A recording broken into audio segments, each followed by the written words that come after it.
Welcome back to the channel, everybody. Thank you so much for joining me and allowing me to continue to be your daily advocate. If you're new here or you're not subscribed for any reason, please do me a huge favor and hit the subscribe button.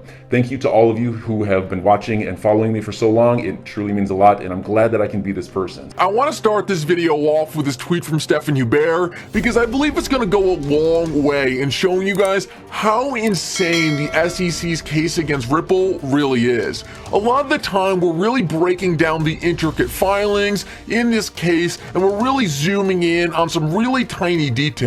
But I believe this goes a long way in just zooming out and showing you guys how insane this whole thing really is. So in the most recent filing in the Ripple SEC case, the SEC went to the court and essentially said that they have the right to modify or supplement their expert discovery witnesses' conclusions as more information comes in. Well, Stephen Hubert kind of points out how absurd this is, and he's kind of talking as he's the SEC here, and he says, "We at the SEC caution that we reserve the right to change our conclusions. However, we also would like to caution that this does not change the fact that Ripple has known since 2013 what conclusions will change." So what he's pointing out here is, if the SEC is still trying to figure out their position and still changing their conclusions based on facts, how is it possible that all the way back to 2013, Ripple was supposed to know what was allowed and what was not allowed?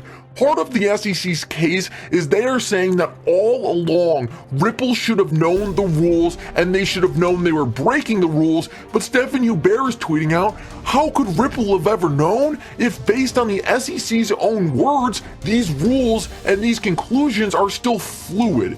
It is so insane that the SEC is trying to say that Ripple should have known the rules when they are still figuring out the rules. Congress knows the rules aren't made. Lawyers know the rules aren't made. The biggest players in the crypto space know there's no rules, and so do we. It seems like the only people who think there are clear rules is the SEC, and we have already seen that multiple members of that agency have come out and said they too think the rules aren't clear.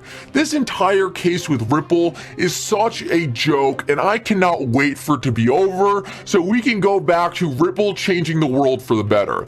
Now, I want to keep moving and just point out how insane it is, because at the end of the day, Ripple tried to do the right thing. We can see that from a law firm back in 2013, Ripple actually received the notice from the law firm that got Ethereum its free pass speech that XRP, at the time it was still called Ripple, but XRP was decentralized and more likely not a security than a security. Multiple law firms came together and said because of the decentralized nature of XRP and because it was being used for utility rather than speculation, it was very likely that it wasn't a security.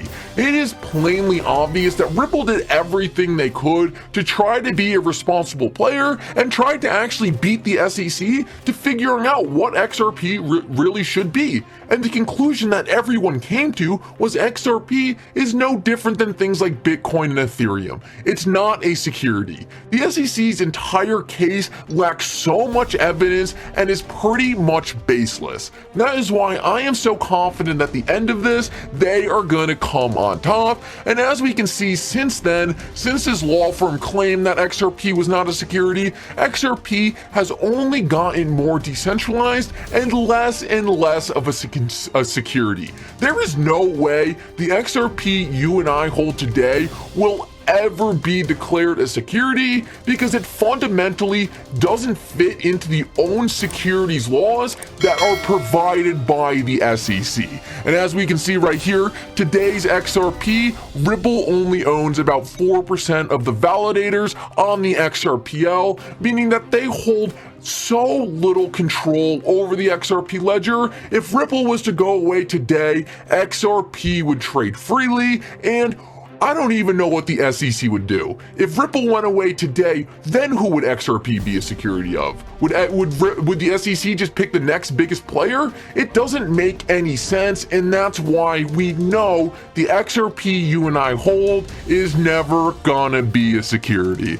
Let's keep moving though, and I really want to move into this flip of the switch event. I think this is super interesting, and Linda Jones actually brought this to my attention. This is an old tweet by Ripple, and it says, Ripple is piloting a private version of an open source public XRP ledger that allows central banks to create and manage digital currencies, enabling global interoperability. Get involved today. So this is crazy. The XRPL is already working with central banks around the world. And yes, they are working on a private ledger. They're working on a private ledger because just like anything in the world, before you go live, before you start ramping things up with trillions and trillions of dollars, you need to put it on a test net. You need to make sure everything works properly. Does this mean they're going to continue to use the testnet forever and never use public XRP? Of course not. They are simply testing to make sure everything works right. The fact that central banks are testing with the XRPL shows that they have the full intention to adopt it. And what's going to happen when they're done testing? All the money, all the value is going to move over from the test nets onto the public networks. At the end of the day, there's a reason why Ripple didn't pursue a private ledger. At the end of the day, the internet is decentralized, open, and public, and blockchain is an add-on, an infrastructure layer for financial systems built directly into the internet. It's gonna be public, it's gonna be decentralized, just like the internet was. And you guys need to know, back in the day, everyone was saying, oh, the internet's gonna be private, it's never gonna be public. There was the same FUD, the same narratives going around, but at the end of the day, it's a testing ground. Eventually, when these institutions are ready and they feel confident in the systems, they will move over from the private ledgers to the public, and I believe this is the flip of the switch scenario. When this liquidity comes over, when this value comes over, all of it will rush onto the public network, and the price of XRP will go up exponentially. What might that price be? Well, we're going to get into that at the end of this video. I wanted to show you this though, and just so it's not my own words, I want to have you guys listen to King Brad Garlinghouse say it himself, because I believe this just adds even more merit to everything I was just saying. We started building RippleNet with the thesis that crypto liquidity would eventually be able to support robust global payments, large payments. RippleNet was designed so that customers seeing the benefits of our fiat-based network could flip the switch to ODL once the market was mature enough. And this is exactly what's happening. Flip the switch.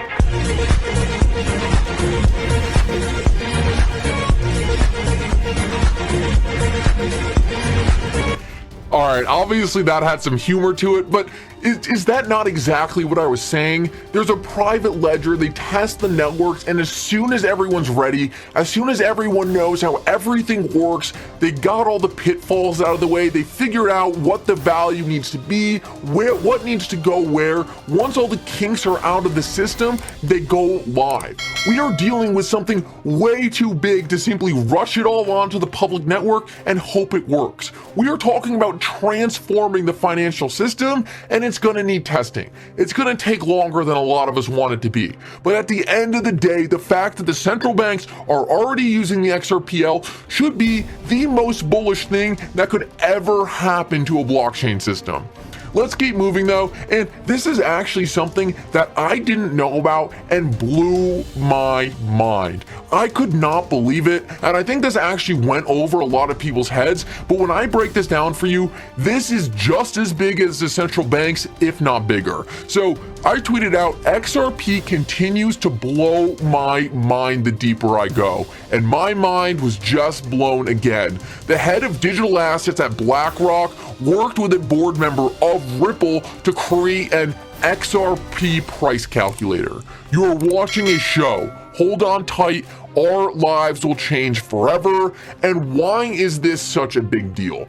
Well, BlackRock is the biggest custodians of assets in the entire world. They custodian about 1/3 of all the world's digital assets. So the fact that the head of digital assets at BlackRock directly worked with a Ripple board member to create an XRP price calculator probably shows that BlackRock, with all the money, with $10 trillion worth of assets, will likely be putting some percentage of that into XRP and likely Ripple the company. There is no doubt in my mind that if the head of digital assets who works at BlackRock went out of their way to work with board members of Ripple to create a device that calculates the exact theoretical price of XRP, that they likely have some interest in what XRP might be valued one day. So does that make me believe that BlackRock will one day, or maybe they already do, hold XRP? Of course they're gonna. XRP is a game-changing digital asset. And if the head of digital assets at BlackRock is already talking about XRP and creating a price calculator for XRP, there's no doubt in my mind BlackRock's gonna be very involved in XRP. And what does his calculator spit out a price of XRP? What does his calculator say the value of XRP is going to be? Well, that's just going to even further blow your mind. If you guys want to check this out, it's unbankedfreedom.com/calc/. And if you go to this tweet right here and scroll around, you'll find some links. It's right on my Twitter. But in this calculator, there's a whole bunch of different categories for what you can fill in, total estimate daily transactions. I'm just going to leave it on what the board member of Ripple and what BlackRock came across on their own. I don't think, even though I'm an XRP enthusiast, I'm a digital asset enthusiast, I don't really think I have the right to really mess with any calculations done by a board member of Ripple or the head of digital assets at BlackRock. So I'm just gonna let this calculator do its thing. We're gonna go with all the preset values and see what price of XRP spits out. And oh, I ruined the surprise. That kind of sucked, but whatever. Value of XRP, $1,632. This is the preset calculator made by the head of digital assets at BlackRock and a board member of Ripple. If that doesn't at least get you interested in what XRP is gonna be, how valuable it's gonna be in transforming our financial system, and that a $10 XRP is nothing. We are talking about something that is worth so much more, and I just want you guys to know this because I don't want to see any of you selling all your XRP at these basement cheap prices at $5 to $10. We hold something worth so much more than that, and if the head of BlackRock and the head of Ripple think that, I think you should think so too. So enjoy your day, everybody. I'm always here for you. Leave any comments or questions below, and be sure to subscribe. But thanks, everybody. I really appreciate you. Enjoy your day, and I always have your back. So thanks so much, everybody.